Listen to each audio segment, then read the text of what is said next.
To understand hematocrit, we first have to understand what blood is, okay? And that seems like a strange thing to mention, but we have to understand what is included in blood, okay? First of all, with blood, we have a fluid portion, and that's what's referred to as plasma. Then we also have a solid portion, okay? So we have fluids and solids, and the solid portion of our blood includes the red blood cells, the white blood cells, and platelets, okay? Hematocrit refers to the packed cell volume, or percentage of red blood cells in volume of whole blood. So for example, if we have a hematocrit of 41, what that means is that in a volume of 100 milliliters of blood, there's 41 milliliters of packed red blood cells. So a really easy way to think of this is it's the percentage of red blood cells to total blood volume.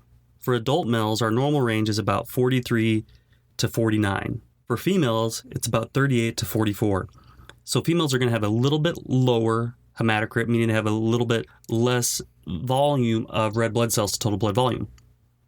So as I just alluded to, the main determinant in hematocrit is going to be the number of RBCs. But what also plays a role in this is going to be the size of the RBCs, okay? So if we have swollen red blood cells in conditions where we have like high serum sodium levels, that would cause the cells to swell, this is going to cause our hematocrit to elevate as well.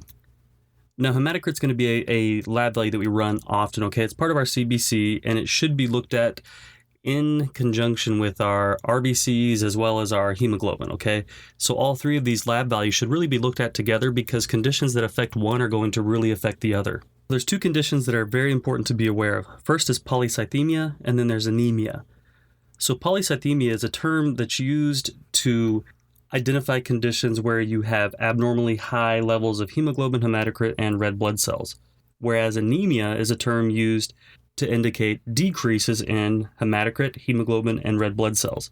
So it's really important to look at all three of these values very closely and how they play into each other. And to further illustrate this point, you can actually use one value to kind of estimate what the other value is going to be. For example, generally, hematocrit should be about 3 times what hemoglobin is. And your red blood cells, if multiplied by 3, should give you an approximate hemoglobin value.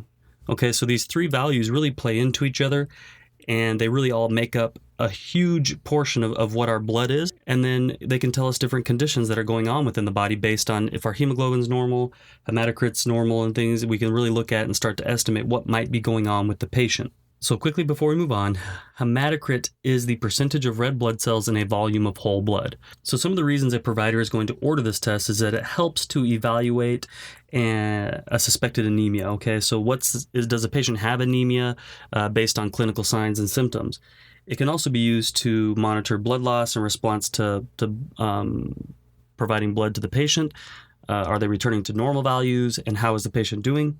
It can also be used to monitor fluid balance within a patient, and it's really something that's going to be run normally on a patient, okay? Even a patient that's doing just fine, the CBC is a test that's going to be run very routinely on patients, okay? It just gives us a very good overall picture of the patient's total health. So like we said, polycythemia is a condition or a name that we use to identify elevated hemoglobin, hematocrit, and red blood cells. We might see an elevated hematocrit in shock and erythrocytosis. Some conditions where we'd see a decreased hematocrit would be anemia. Like we said, anemia refers to decreased hematocrit, hemoglobin, red blood cells. We obviously also would see it in blood loss. We could see it in burns. We'll see it in chronic disease. So these patients that come into the hospital and are there for days and weeks and stuff, we would start to see decreased hematocrit, okay? So there are some critical values with this. If a patient gets a hematocrit below 18%, okay, that would indicate severe hemodilution. And very severe hemodilution can actually lead to cardiac failure and death. So it's very important to monitor this and make sure our blood is not becoming too dilute. Now, if a patient has very high values, for example, greater than 54, 55%, this would be referred to as hemoconcentration. And this can start leading to spontaneous clotting. So the value I want you to keep in mind is going to be for males about 43 to 49, 50%, and females 38 to 44%. Thank you for listening to our podcast today. Nursing.com is the trusted learning hub of all future nurses, your secret weapon for passing nursing school with your sanity intact. We want to invite all our listeners to visit us online and take advantage of a special promo offer. Just head over to nursing.com/free That's nursing.com/FREE. And check out the free resources and other goodies that we have there, just for our podcast listeners.